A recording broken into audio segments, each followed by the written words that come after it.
Good evening, welcome to the club. It's brought to you by the Pitchball Football Fan app, giving the fans a voice. Get your free download on the App Store and Google Play Store. Tonight on the club, we've got Gav. How you doing, Gav? All good, Ray. All good. Heart rate is starting to come down now a bit. Yeah, there was a little bit of excitement there for everyone. And Keith? How's it going, Ray? How are you? Yeah, good. Little bit different tonight. We're not in the bunker. We're doing things remotely because a few of the lads have gone over to Anfield and they've seen Liverpool sneak a 3-2 win against West Ham. Not something that we've probably seen coming. So we'll just go back to the start, Gav. Just in terms of the team, I guess the only question mark was around who would come in for Henderson, and it was Naby Keita who was given the nod, and all his XG chain that goes with it. How did you feel about that one? I think it was the obvious choice, Ray, to be honest. Like, you know, I called it. I thought Milner might start, but I think he was left out of the squad with a slight muscle strain. And I think Klopp said beforehand he was going to start Milner if he was fit, obviously, but he wasn't. But when it came down to then looking at the side we're up against in West Ham, the way we thought they were going to play, and the way we thought we were going to play, and what's on. When I say what's on the line, I mean it's another 3 points towards the title. I thought if it's not Milner, it'll be Keita. And yeah, I'm absolutely fine with the team. The midfield looked like a midfield that could work hard, break up play, and create. And although it didn't quite work out like that, the team was fine for me. Yeah, I think Klopp. I seen Klopp's interview before the game, and he said that Milner had picked up an injury, so it sounded like potentially he would have gone with Milner actually had he have been fit. But for you, Keith, you know, Oxlade-Chamberlain, we'll get onto him a little bit later. Do you think he was maybe a bit unlucky not to get the start? Yeah, I think he is, but I thought Keita would have played, and I thought Milner would have played as well. I thought maybe Wijnaldum could have sat this one out. Again, looking at the opposition, looking who, you know, a home game against West Ham, you'd expect a couple of changes and it won't affect it. I think Ox is unlucky, but he seems to be looking to get Keita as many minutes as he can, maybe get a few minutes into his legs again, because every time he becomes available, he does tend to try and play him into the team, and it didn't surprise me that he was given the nod tonight. Maybe Ox is a bit unlucky, but look, there's plenty more games, and I think, as you said, we'll touch on it again, but I don't think Ox done himself any harm when he did come on. Yeah. So, look, you know, if you look at how the game pans out, you know, we get an early goal, which, you know, you always want to get off to a handy start at Anfield, and you know the goal itself looks like it's going out for a corner. I think it was Firmino had an effort, and just as it's about to go out for a corner, Trent whips a lovely ball in, and Wijnaldum sticks it in the bottom corner with a lovely header. Gav, for you, should the keeper do better? Oh, most definitely. I think it's a decent block off. It does look like it's going out for a corner. Firmino looks and thinks it's going out for a corner. Trent gets onto it and whips a great ball in. Wijnaldum in a great position, let's be honest about it. That's where you want your midfielders when you're attacking. Comes off his marker, and it's a decent header. But Fabianski, the funny thing is, Ray, right? Fabianski, do you remember going back to before we played them at whatever that ground is called, the Olympic Stadium? And, Stadio Olimpico. Stadio Olimpico, yeah. The East End Stadio Olimpico. The thing for me was when we were approaching that game. Do you remember? I think did he play Sheffield United shortly before that, and he'd gone off injured, and we're like, oh, that's a big loss for them. He's a really good goalkeeper. Didn't look like he was coming back. Yeah, and I think he plays against Liverpool, and we beat them. And then tonight you're going, he's a really good goalkeeper. You know, he's decent, and then he does that. I don't know what he's trying. I don't know whether he's trying to push her away from goal and mistimes it, or it skids off the surface. But it's a goalkeeping error that leads to the goal. Although it's a decent cross, it's a decent header. It's definitely a goalkeeping error, you know. And funny enough, it's not his worst one of the night, which is a bit crazy. Yeah. So I mean, look, we get off to the perfect start, and you think this is going to be a bit of a procession, and you know, you hear pre-game, you know, predictions of 4-0, 5-0, and so on. But West Ham, to their credit, they go up the other end. They get this succession of corners, and I noticed certainly by the second corner they had a clear tactic of putting Antonio onto Alisson, and Alisson wasn't really kind of giving him too much of a push out the way for me. And ultimately, he's no real presence when these corners are coming across. And I think it's the third corner in succession, and they score the goal. Diop scores the goal. Was that a shock to you, Keith, to see someone scoring against us at Anfield? It was, and it was so soft as well, But I think if there's anyone that sort of gets a pass for the likes of that, it is Alisson. You're just not used to seeing goals that soft going in, And they obviously, as you said, they had a plan to surround them and put them under pressure. But again, it's a mistake that I was sitting there watching it, and I'm like, what's after happening there? Surely there's a foul somewhere. No foul. I was like, oh, for fuck's sake. Like, what can you do? It happens, and you know it. You know what, Alisson, that it doesn't overly affect him, as he later on in the game we'll see. That he still pulls out the big saves when you need him. So that's a good thing. He had that little lapse and it didn't get to him, whereas Fabianski had his lapse and it sort of plays on him for the rest of the game. So, I was happy enough that it didn't cost us anything. But, it was a rarity, it was a collector's item. Yeah, Gav, I mean, we don't give up a lot of corners, really, but as it turns out tonight, West Ham got 8 corners, and I know Shawnee was saying on the WhatsApp group, maybe Alisson needs to, come out and if it's blatantly a foul, VAR will give it at the end of the day. Do you think we should have got a little bit cuter there as more and more corners were coming our way? We probably could have done something to try stop that. I suppose we could have probably stood our own defender in front of Alisson, so Antonio couldn't get straight on him, and then look for a defender to push him away from Alisson. And if Alisson wanted to get around both of them and come out for it, fair enough. But it was definitely a ploy. You called it early in the WhatsApp group saying, look, this is an issue that you spotted from probably the first corner they had. Do I blame Alisson on the goal? No. I think he's looking to get Antonio out of the way. It's a whip ball. It's a glanced header with loads of pace on it. And he gets down. I think it's probably more or less in before he gets his hands with. The fact that he does quite well to actually get it into the side net. Most keepers, that just flashes past and it's a goal. I don't see many keepers saving it. I don't blame him for it, but having said that, between him and whoever's in that area of the 6-yard box for corners or who's designated there, they could have said to anybody, listen, just come and stand right in front of me, and what will happen is you'll block him and I can move around in either direction to come and claim a ball if needs be. But it did cause us issues, and that's what they were looking for, Ray. Like in open play, they were getting it wide, and alright, they were getting a few crosses in, but they were more than happy to have their crosses blocked so they could get men up the pitch to try attack a corner. Because outside of that, there was one or two. Gomez makes a mistake in the first half, but outside of that, there's not a hell of a lot where you go, they're creating loads of chances here. No, and look, I don't think we were covering ourselves in glory as well in that first half, were we? I mean, we were bang average, really, and some of the players for me who have had some recent injuries were very quiet. I didn't think Fabinho was great. Keita was okay, wasn't great. Mane was very quiet. I mean, Keith, is it a bit of a concern? I know this all coincides as well with the winter break, but is it a little bit of concern how sluggish and how off their normal standards some of those players we really need to come to the fore, in terms of where they're at the moment? In some ways it is.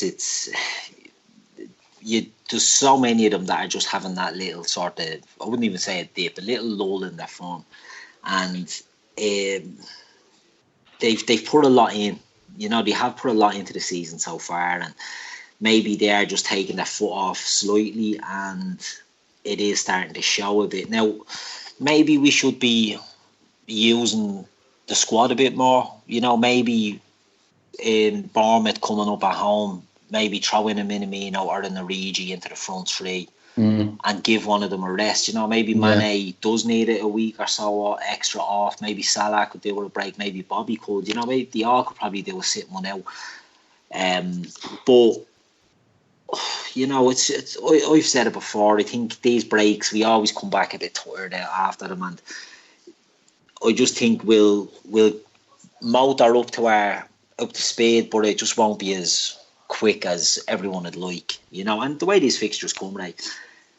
West Ham, Watford, Bournemouth, they're not the worst. No, they're not. They're not the worst.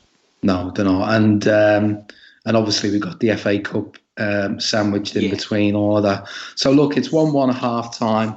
I think Sky were getting quite excited. Martin Tyler's getting quite excited. Alan Smith's getting quite excited. But look, the excitement levels go up another notch when even more of a surprise when West Ham go 2-1 up. And to be fair, it's a nice ball across. It happens to fall into a corridor where there's a West Ham. Yeah, well, it was the corridor of uncertainty for us because it just falls perfectly for a West Ham player. And Fornals, he kind of scuffs it a little bit, but sometimes those things are the best things that can happen in that situation because it really gives Alisson no chance. And the shock is potentially on. Gav, were you worried at that stage? There was still 35 minutes to go. Wasn't worried. I was frustrated because when you get to half time, you're thinking Klopp will eat the head off these here. He'll go absolutely mad at them, and we come out. And in fairness, we did. We come out and started quite well second half. But like you said, it's a decent ball across. He does scuff it. Them kind of scuff things where you half miss-hit them. Sometimes they've more chance of going in them when you catch them clean, when the keeper he's going where he expects to go. Was I panicked? No. I think we've seen enough in this team over the last probably 2 years to know that regardless of whether we're 1-0 up with 35 to go or 1-0 down, it doesn't really make a difference to us. We have a way of playing and we'll stick to it. But he makes the change. He gets Keita off and he puts on Oxlade-Chamberlain. He's looking for a bit more directness, I think, in the team. Yeah. Although, don't get me wrong, I don't think Keita was the worst player there tonight, not by a long shot. But I think just the way he was sitting a bit deeper and getting hold of the ball and trying to be intricate, all right, it was decent. But Oxlade-Chamberlain coming on, he just gives you that bit. He's a bit more direct. He get the ball at his feet and he let it go, or he get a cross in. But no, I wasn't worried. I was just more frustrated and a bit pissed off because I don't know what it is about West Ham, but there's nothing to like about them. Not really. Like I don't know, if Newcastle came and done that to us, you'd be going, Newcastle aren't too bad. You know the way these things happen, and like Keith said, we're a bit sluggish and we're a bit. I think the talk of the mini pre-season that was talked about over the week leading up to the Norwich game, I think that's starting to show. I think they have been worked very hard, and I think they take it a little while to get out of that. And when they get out of it, then they seem to spring on and go. But no, not worried. A little bit frustrated, but I always had confidence that we'd win it. Yeah. I mean, Keith, as Gav says there, the one thing you do like to see in those situations is the manager reacting with a positive change. And Oxlade-Chamberlain comes on, and within a few minutes, you can see, that he's there. He's given us that extra attacking impetus. And I think, as Gav said, Keita didn't play too badly. But then when you see what you've brought off the bench and what he's doing, it probably makes Keita look sluggish in comparison, yeah? Yeah, and I suppose they're two players that sort of are going for the one position as the sort of attacking midfield player, but they're so very different, their qualities. Keita will get his foot on the ball and is very cute in possession and will drive and will look for little intricate passes, whereas Oxlade-Chamberlain is much more direct, and you could see the difference when he came on. Like he didn't have that many shots, but the threat was there as soon as he came on. We picked the ball up maybe 30 yards out with a bit of space, and you knew, right, if he swings at it. So West Ham were having to push out. There was they disallowed the offside goal where it came to him out in that dangerous little area, and he slid one into Trent.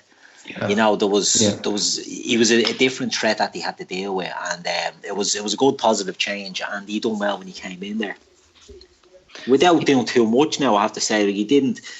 have that many touches. But sometimes what I find with Oxlade-Chamberlain can be, and players like that, Coutinho and Gerrard before them, when they're sort of, their game is taking shots from distance, and we can fall into a trap nearly of just taking pot shots. And I don't think he done that. I think he was very smart and intelligent with the play tonight.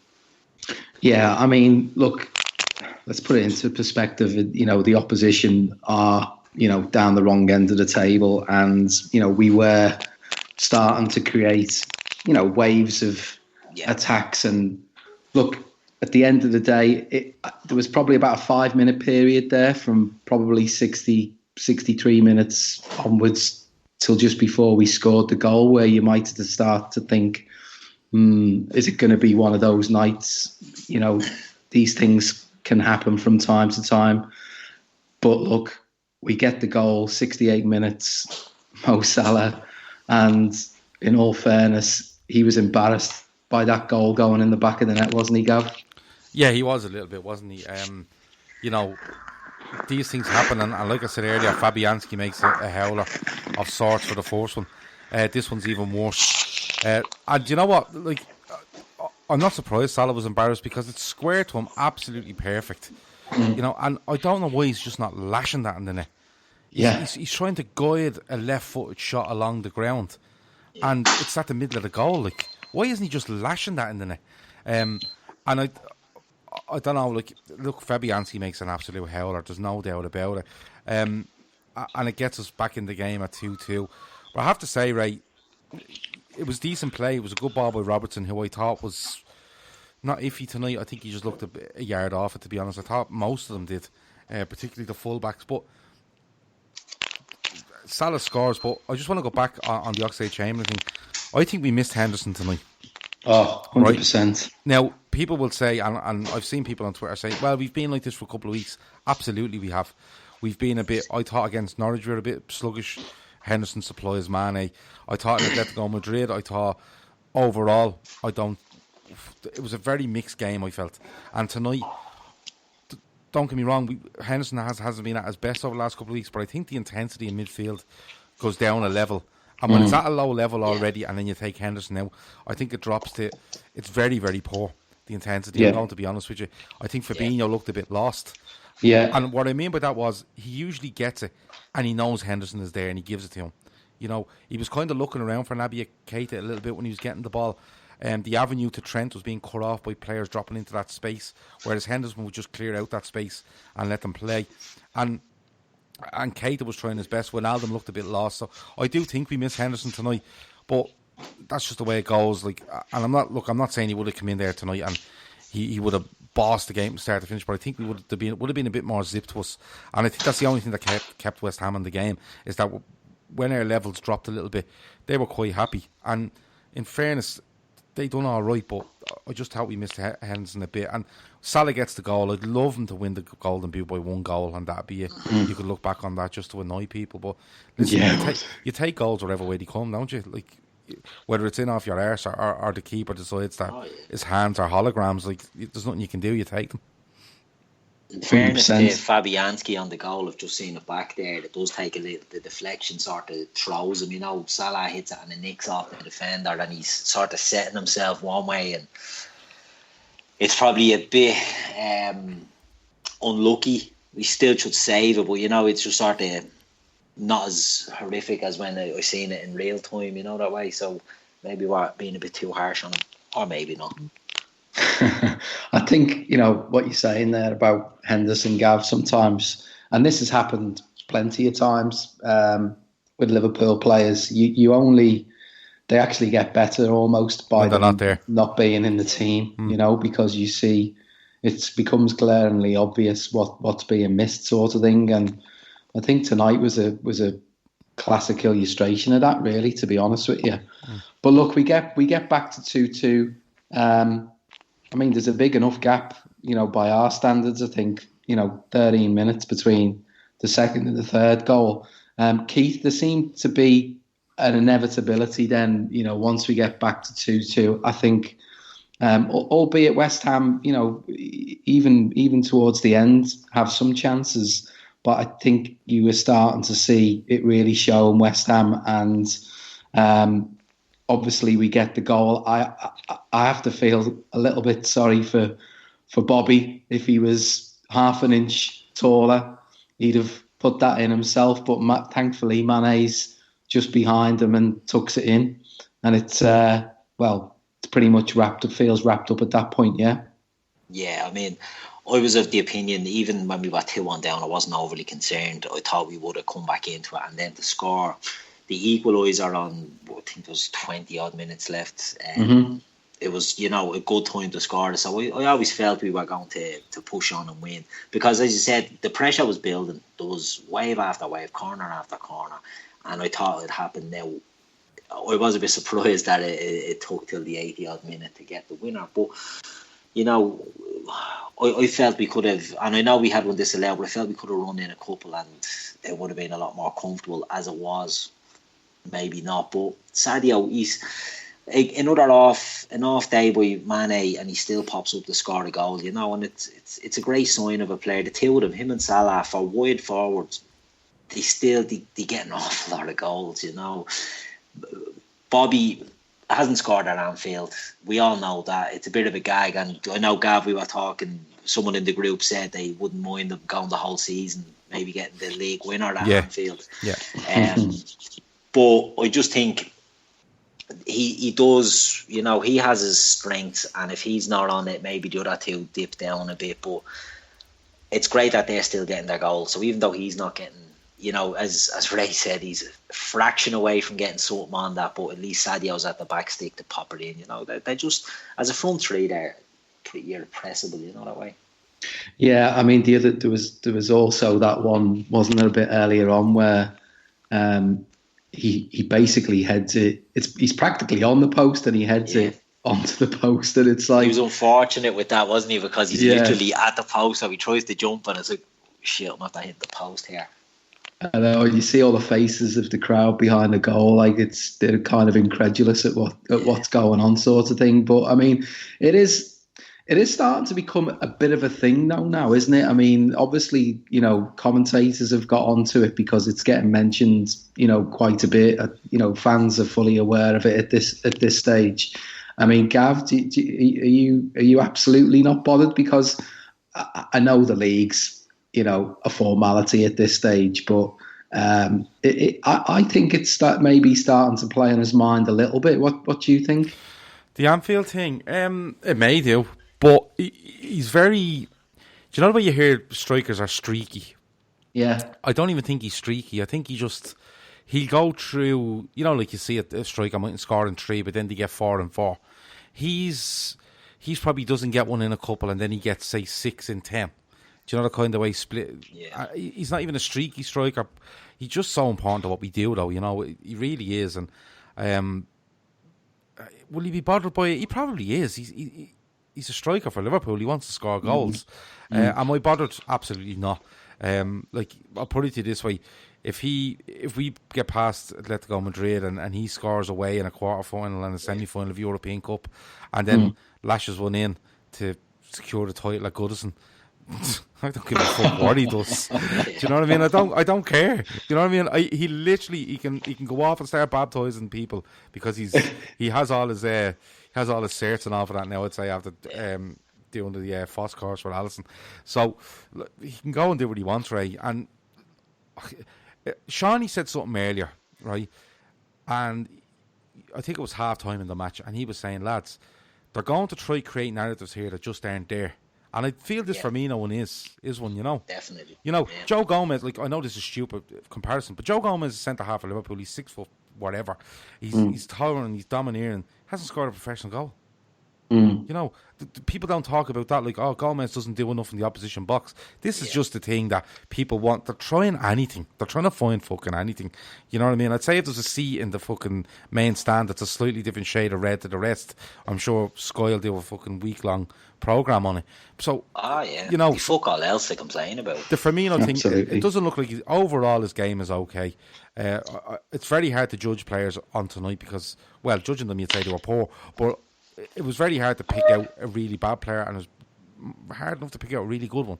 But when it comes to Firmino, I just look at him and go, no, you just keep doing what you're doing, because at the end of the day, if we go a whole season without our striker scoring a goal at home, and we put 106, 8, 10, 12 points on the board, is anybody going to fucking care? Is anybody going to go, oh yeah, they done that, but remember the fella didn't score at Anfield? No, I don't. I can't remember. But he could finish the season with 18 goals and away from home. He's doing his bit. It's not like El Hadj Diouf when he went the whole season the force man not to get a goal. You know what I mean? Because he don't fuck all. Firmino is doing so much, and I know everyone gets annoyed when you say Firmino's the system and all this sort of thing, but he does so much. If you watch that game back tonight, you'll see him dropping deep all the time. You'll see him picking up the ball. You'll see him pulling the ball out of the air with touches that not many others can do. Recycling the ball all the time. I don't think he's bothering the slightest about the goal scoring thing, because he's not a centre forward. Do you know what I mean? He's an attacking midfielder. He didn't grow up as a striker, so it's not that instinct. The ones that came up as a striker all the way and they're hungry for goals. And don't get me wrong, he wants to score. But I don't think it'll play in his mind that he hasn't scored at Anfield, because he's contributing in other ways. And I think that's what Klopp will be saying to him. They're not pulling him aside and saying, look, for fuck's sake, Bob, you have to score at Anfield. You haven't scored at Anfield. Sky are going to start getting onto this, and it's going to become a pressure. They appreciate what he's doing. And they look at his strengths. And, maybe his strength isn't that he's going to be a prolific goal scorer, but it's as a provider and as a player that recycles possession, that presses, even though he's probably not pressing as much as he used to, he still puts pressure onto defenders and defensive midfielders. And for all those things, you can't sort of quantify, you can't go to stats. I'm sure someone probably will, but it's the donkey walk that he does that's so important. So I don't think they judge him too harsh on the goals. Yeah. Well, look, I mean, obviously we look like we've got the fourth goal. Would have been a hat-trick of Trent assists. Unfortunately, it was chalked off. What was your view on Trent's performance tonight, Gav? Very mixed. We're recording this live for the first time I think we've ever done it on Spreaker, and people are in here in the chat room. So I asked for man of the match shouts a few minutes ago. A lot of them came in with Trent. Kev O'Sullivan comes just on Bobby. He says Bobby is going to slip in a brace very soon, still getting in all the right positions to score. It'll come. And then he questions whether Gomez even goes up for corners anymore. He was the last man. Maybe he is, and that's why he's not scoring, and he should take a long hard look at himself. But there is comments coming there. I'm sure random questions will come in near the end and stuff. Okay. What was the question, Ray? Trent. Just looking for your view on Trent. Trent. Thought he was poor. First half, and anyway, there's one in the first half where he can clear it, and instead of just putting his foot through and clearing, he tries to be, I don't know whether he's trying to be too cute, but he skies it in the air. It's coming down, and Antonio was behind him, and I don't know whether he's trying to control it or and he knocks it over a corner. And it might be just after they score, when they're getting those succession of corners you were speaking about. Yeah, he gets in some good positions. I think he was crowded out a little bit tonight, though, with the way we were playing in midfield. Henderson usually empties that area out, lets the ball get to Trent, and then Salah and Firmino start clicking into gear and looking for the ball and looking to play. Trent seemed to be crowded out with some. What I mean by crowded out was the avenue to him was being crowded out. He seemed to be left a lot with the ball on the right to just put crosses in, and that looked like a tactic from West Ham to say we're big enough to head these away, which some clubs have done against us this season. But look, he's, as you said, if Mane isn't offside there, it's a hat-trick of assists. You know that way, so which would have been, not for the first time this season. It would have been a hat trick of assists in a game. Exactly. So, what do you say? Yeah, you probably put him in with the rest of the team, going probably a 6.5 out of 10 overall. But in fairness to him, when the time mattered, he gets the cross in for Wijnaldum. He squares for Mane, to make it 3-2. And he probably does get man of the match simply on that basis. Yeah, I think you're right, Gav. I think in my mind the team almost is just full of 5 and 6 out of 10s tonight, and it's hard to really. I'd say this is a night where you might get 4 or 5 different shouts for man of the match, just because no one absolutely stands out. So I will ask you before we wrap up the game, Keith, your man of the match. I thought Gini was okay. I thought Genie was decent. I thought every time he was getting under pressure, I thought he was using his strength and he was trying to get us forward. So I'd have given it to Genie. Now, I'm sure no one else would agree, but it was one of them games, as we said, no one stood out. So everyone will probably have different opinions. I mean, I think Trent summed it up perfect and sort of Gav touched on it there. He didn't have a great performance. I didn't think he was great. I thought he was in possession. He was actually defensively, he was pretty poor. But as you said, he nearly gets 3 assists. Do you know what I mean? Like, so he'll get judged, and people will say, "Oh well, we done that," but on the other side, he got found. And we have to remember, I suppose, teams will still always target his side. Do you know what I mean? Even though he's a cracking player, they will look at as if there's one sort of chink in a team, it's the right side, our right side of the defence between him and Gomez. And I think Felipe Anderson roasted him a couple of times tonight as well. And he wasn't bad, Trent, but I didn't think he was great. But then again, it's like if someone scores a hat trick and doesn't have a good game, they're still going to be man of the match. So you probably can't argue with it, that way. But personally, I thought Genie was the standout. And Gav? I'm going to give it to Trent. When I look across, although Alisson makes a brilliant save near the end, and he's not at fault for the goal. He's fairly solid. I thought Robertson just wasn't happening for him, and I think that was a byproduct of it not happening for Mane for the majority as well. They seem to want to crowd him as well. They seem to look at Salah and Mane and go, listen, just get men around them and stop it getting to Firmino, and then it opens up. So Mane was quiet enough, but he gets a goal. You know the way, like, we're talking about players not playing well, and then you come back with, well, he scored, he got 2 assists. You know the kind of way. So it's a bit mad. Like, the centre halves are fine. Gomez makes one mistake, but other than that, they were okay. But they don't look as focused for me. And even Van Dijk usually comes out and he zips passes into Robertson. They seem to be quite laboured in what they were doing. Midfield looked a bit lost for me, and that's okay. That can happen. And the front three, as I said, West Ham were quite good at just trying to smother the 2 wide lads to stop it from getting to Firmino. And maybe that's why Oxlade-Chamberlain was brought on to try break lines and try open that up a bit. But I think I'll go with Trent because he's still young. He's still very young. He's playing right back, and he's expected to defend. He's expected to be a midfielder, and he's expected to be one of probably the main supplier of goals in this team. And he does all of them quite well. But tonight, as Keith said, not great at different times. But at the end of the day, we're sitting here with a 3-2 win, and Trent's responsible in part for 2 of them. So it's Trent for me. Yeah, I think I think it was hard tonight. I mean, Naby Keita was my man of the match before the game started, but I had to change my mind on that, lads, as the game went on. And to be fair, I think his replacements, I think Oxlade-Chamberlain did really well when he came on, and I actually think I'll give it to him because I thought Genie was playing the best of the midfield 3, but I thought when Ox came on, he just gave us that bit of extra kind of zip and that bit of extra directness that we needed, and so I'd give it to him because I think he was excellent when he came on, and I think he's probably done enough potentially to keep his place for the next game against Watford. So look, we'll look ahead a little bit. It's 18 league wins on the spin. Which I think equals Manchester City's record. So we go to Watford next in the league, looking to set yet another record in what has been an absolutely ridiculous season. You would like to think that we've shaken off the rust at this stage. Where's your mind at, Gavin? I think we've also touched on it here. Do you think it's rust? Do you think it's a bit of complacency? Do you think it's almost trying to keep this pace up is almost impossible? Which of the things do you think can potentially come back to sort of haunt us a little bit in terms of setting this next record?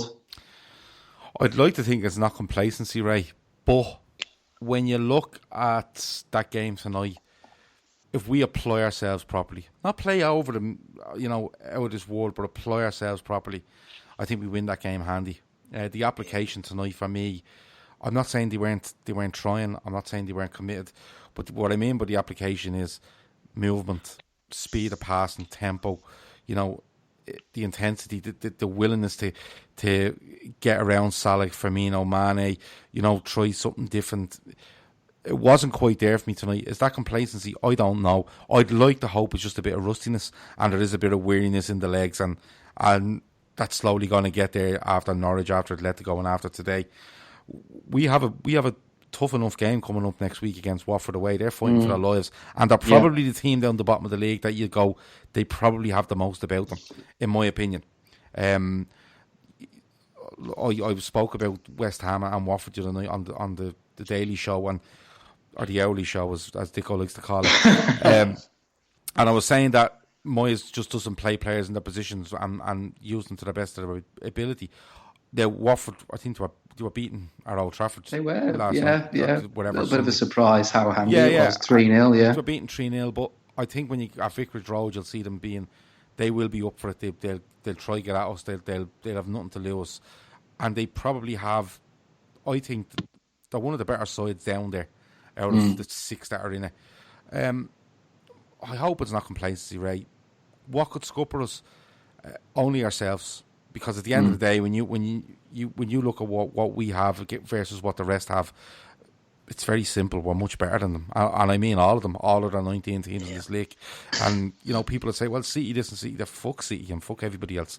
We're better than everybody in this league by 22 points at this moment, and people will call it a weak league. I think when the league actually finishes at the end of the season, when you see the amount of points that City will accumulate, probably somewhere between 85 and 90, I think, that will win a league title most seasons. Bar probably 4 or 5, maybe. Maybe 6. Like someone will quote me on that.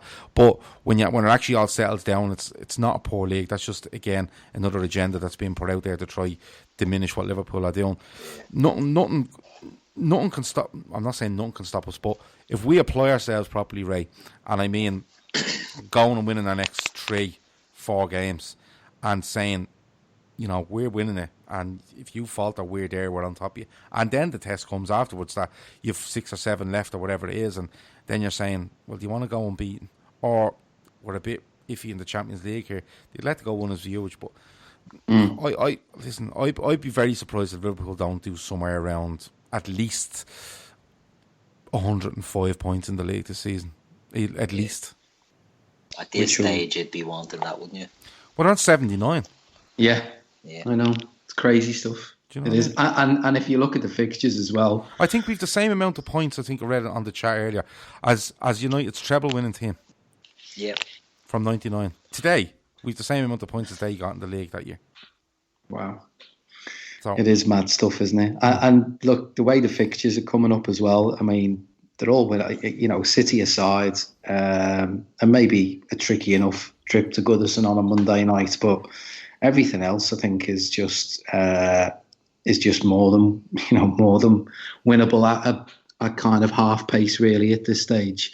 I mean, for me, Watford, they had the big bounce from the manager, and it lasted a long, long time, and it obviously got them to, relative safety. But as you say, Gav, they're still fighting for their lives down there, and they seem to have, obviously they've fallen back into the bottom 3 now, and they almost need a second wind from the manager at this point. So I think we just need to go there and not give them any encouragement. I think if we're going to choose a game to get fully back on it, that's the team to do it against, I think, next week, and then we can maybe start putting some of the doubts to one side.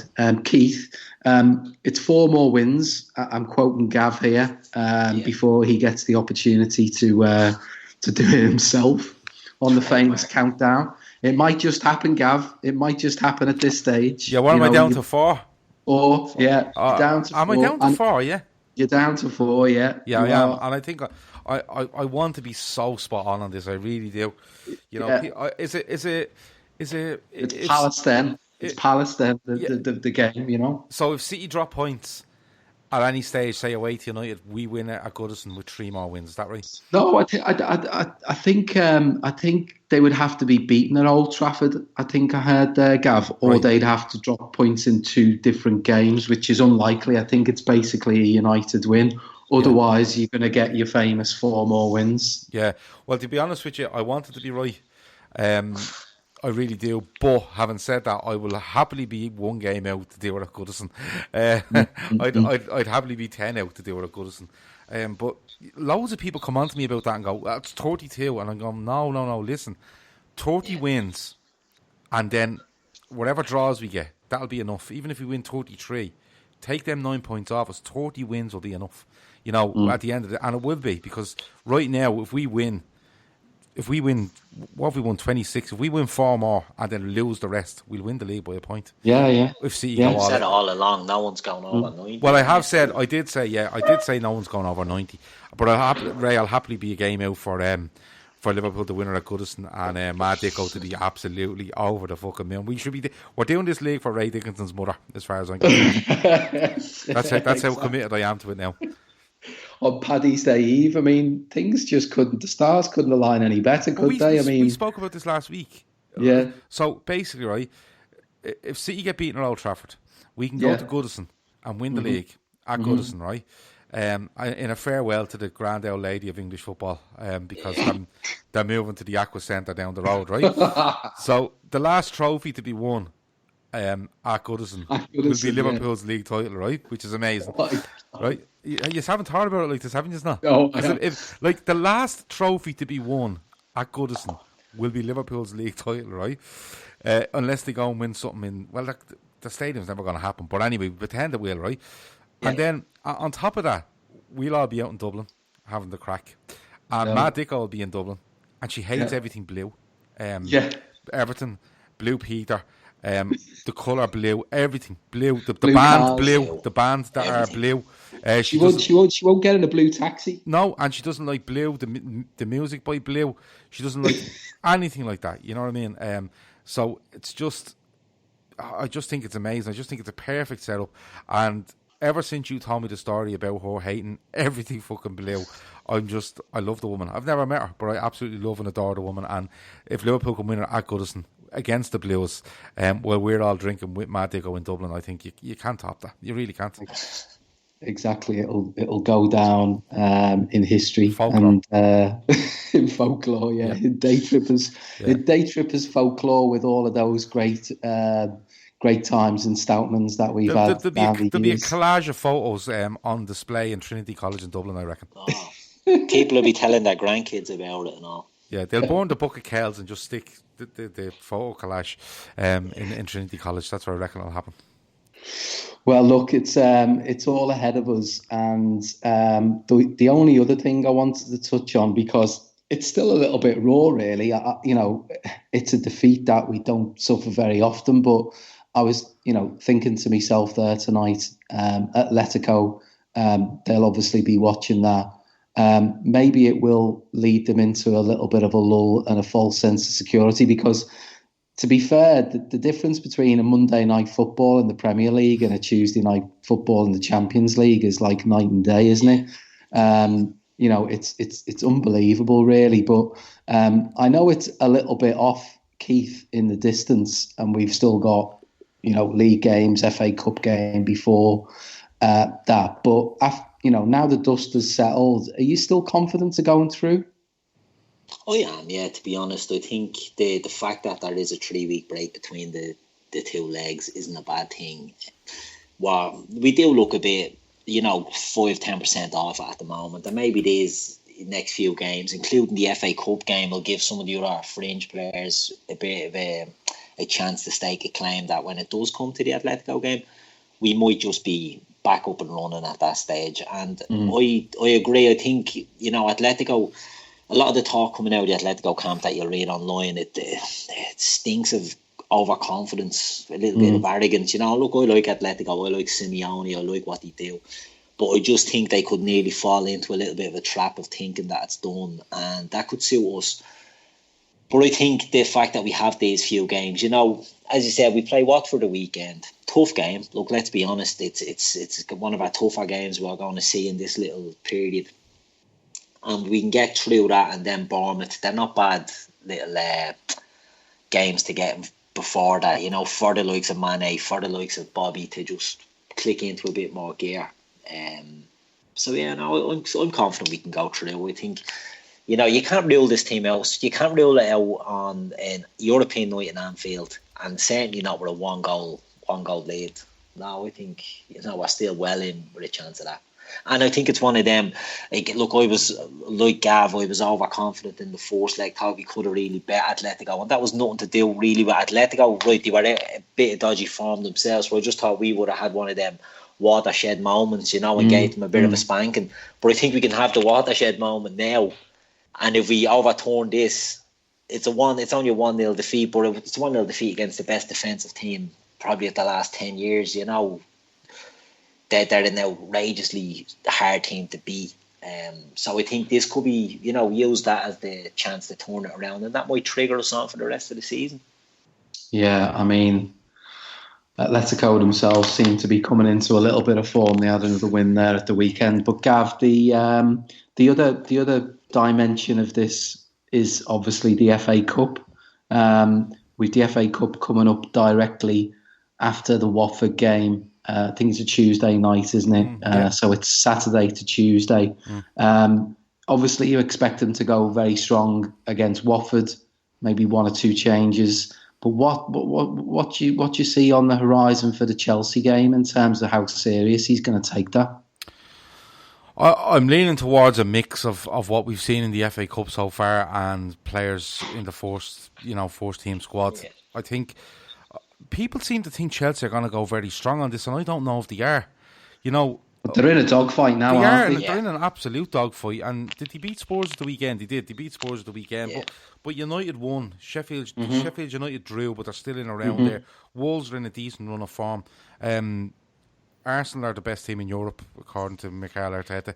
But they're in a dogfight, and I don't know whether they turn and say, is it another game they can throw themselves into and say, yeah, we're absolutely going to go for it? Do they have a European game then coming up as well? They have Bayern Munich. Yeah, Dave Munich coming up this week. So they have a game there, and then they'll have a game the weekend, then they'll have us on the Tuesday. So I don't know how strong Chelsea go. Then again, I don't know if Chelsea have the squad to mix it up. I'm sure they have, because they've about 900 fucking players. But I don't know. I think Liverpool approached this with a mix of, Lalanis, Lovrenz, Matips, Minaminos, Origis. There's 5. You know what I mean? And then you can put in your Wilson, or not your Wilson, your Curtis Jones, Harvey Elliott, and the likes of that Chiravella, Nico Williams stuff. You can go and do something like that then. Left back, maybe an issue with Larouci, you don't know, but Adrian in goal. There's a grand team to put in there. Absolutely no problem. And do you think he doesn't mess about as far as the bench is concerned, and he has the likes of Salah on there and Mane and some of these who can come on and potentially change the game if we need to get something, because there's no replay situation as well, is there? So there has to be one on the night. Yeah, he might not even extra time. It's straight to penalties, isn't it? So he might look at it and say, put a Mane or a Salah on the bench, and maybe the likes of an Oxlade-Chamberlain. But I've said it before. There's 20 players in their squad and no problem playing any time. He'd probably assess it after Watford and go, right, who looks like they're up to speed? Who looks like... He might use it as an exercise just to get people up to speed. If he believes that... If he believes that Keita is still not there, or Fabinho mightn't still be there, he might need just that extra jolt before he goes and plays Bournemouth. You never know, but... Listen, the FA Cup will only come into focus if they manage to get past Chelsea. And then there's the problem. If they get past Chelsea, the Palace game is moved.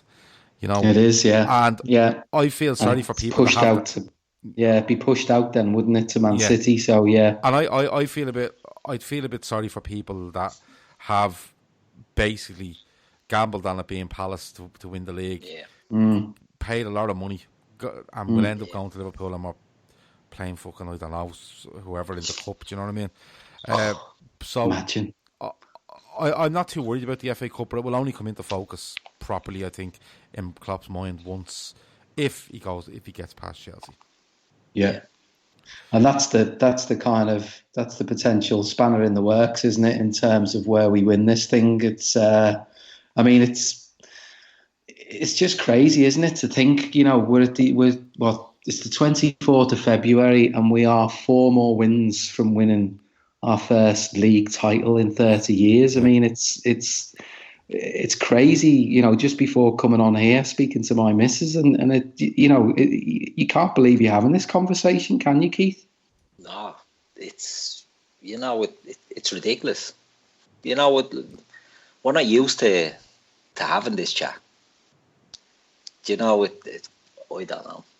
I'm baffled. I'm going to stop you there for a second, lad. Sorry, I've one eye on the Monday Night Football here. They're doing the greatest ever English club side. Don't know if anyone's watching it.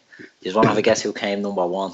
United's 99. No, Liverpool 75 to 78. All right, okay. They're doing it on making up stats of leagues won, European Cups, and they're giving them points and all that. Yeah, but we won it. So it's not a debate, it's just loads of numbers. It's just Carragher and Neville. And I thought United 99 because Neville's they came fourth or something. Yeah, they came fourth. No, United came second from 06 to 09. They came second on City didn't even, I don't know where City came. Sorry, so it was one eye on that. That's okay. I thought it was maybe the 634th replay of a classic Man U Arsenal game that Sky seems to put out every night just to remind that's coming on next. Yeah.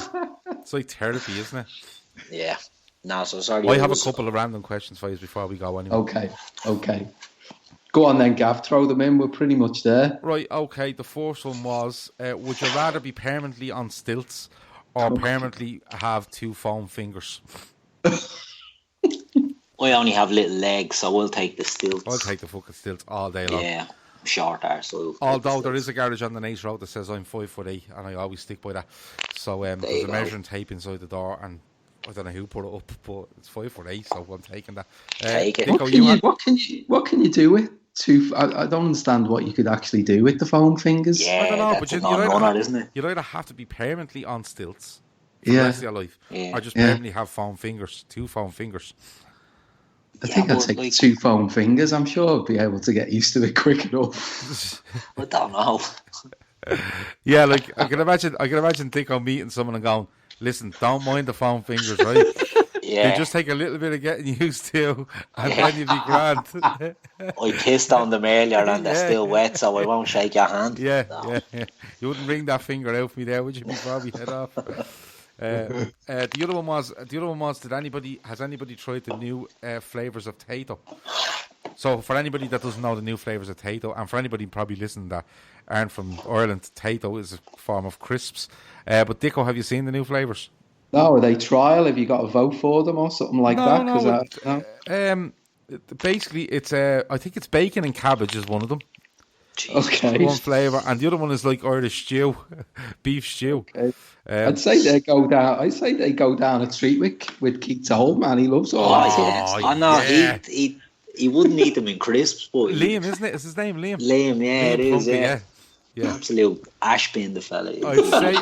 I'd say he just poured in crisps onto a bit of bread and stick it in the sandwich maker. Oh yeah. If it can go on bread and can fit in the sandwich maker, it's going in. Yeah, just real cabbage, real bacon. Real cabbage and bacon, not a bother. Dipped into a bowl of cabbage water and then just lashed into the into the thing. Sorted. What more do you want? So, I'll have to look out for those. So the bacon and cabbage does intrigue me. Yeah, I'm gonna get. I'm gonna go out and get a couple of packets and have them on the show live tomorrow night or the night after. A taste test. Taste test. Yeah. Somebody else asks. Let me see, where's that gone? Kev O'Sullivan recommends bacon and cabbage tato on a sandwich with brown sauce. That's absolutely horrendous. That's a bit mad, isn't it? Is that halal? I don't know if it's halal. I don't know. Grizz likes. You're on the tato about that. Dylan says that Timo Werner's family were in the crowd tonight, apparently. According to Indy. Yeah, there was another one there. Someone asked about a film. Oh yeah, Noel Tracy asks, The Terminator or Mad Max? Terminator. I do like Mad Max. Never seen Mad Max. Did you not? Ah, it's great. No. Mad Max. Seen the Now, Terminator. the originals. But the Terminator sort of grew up, Terminator 2 especially. When I was a teenager, I was the dog's bollock. So yeah, I'd go Terminator. Okay. Yeah, I'd go Terminator. Mad Max is Mel Gibson, isn't it? Yeah. Yeah. Never seen it. Yeah. Been a long time since I've seen that movie. No, I've never ever seen it. Neither would be my scene, though, to be honest with you. Yeah. Neither would be what? No, neither would be my scene, to be honest. Neither with would be your scene. Sorry. No. I liked. Was it Keith the other night who was raving about the Back to the Future trilogy? Oh, I watched number 3 earlier. Great film. Yeah, that's my personal fave. I'm in trouble. I'm in trouble with Carl because I haven't watched Rocky 4 yet. Have you not watched Rocky 4? Get on it. It's fucking brilliant. Yeah. Rocky 4. They should have ended it. They should have ended it after 3. Should have ended it after the first Rocky half 4 is an the hour. best one of the lot. Now the first 2 are shy. The third one is good. The fourth one is absolute masterpiece, and the rest of them are garbage. All right, I might do it. Might watch Telling you, the soundtrack and all of Rocky 4 is top notch. Rocky 4 is where it's at. I have the 5 of them on a deluxe DVD set here. You know, get on it. It's mad putting DVDs into stuff now, isn't it? Yeah, it is. It feels old school. It feels like you should be cheating and watching it online somewhere, and breaking the law. But anyway, I think is that us, Ray? Yeah, I think it is. No more randoms. No more randoms. No more randoms. Okay. Just people are eating mad looking sandwiches. Yeah, I'll look out for those crisps through the week. So look, we'll finish off. For now, we will be back probably in our natural home, I would suggest, next Monday, where we'll be looking back at the Watford game, and we will be looking forward to the FA Cup game. So we will purposefully try to avoid having Phil in the studio because he does not do FA Cup. Oh, he is in next week. Oh, is he? Oh, yeah. Great. I think next week is Ray, Dicko, it's you, I think, if you're around. Yeah. I think it's me, it's Paddy Lawson, it's Phil, and it'll be one other. The dream team. Yeah, well, look, Phil will be giving you all of his FA Cup memories. Yeah, his memories. Yeah, we might try again. Oh, that's what we'll do. That's what we'll do. He won't listen to this, and he's not editing it tonight, so we can talk about it, right? So, what we'll do is, right, we'll all go in and we just pick. If everyone can have a couple of random FA Cup memories from all different teams, like remember Mickey Thomas for Wrexham against Arsenal and all that sort of stuff, and he'll absolutely blow a gasket. It'll be great. Do you remember Sutton United beating Coventry, Phil? What a day that was. Who was your man for Woking? Do you remember your man for Woking got the hat-trick in the early 90s? Well, that's actually Martin Tyler's club. Woking is his first love, actually. But they were regular. There was a fella from Woking, and they were talking about him for a week after he scored a hat-trick in the FA Cup third round for Woking. We'll have it ready for next. Yeah, I'll have it ready for next. That's your homework. That's me homework.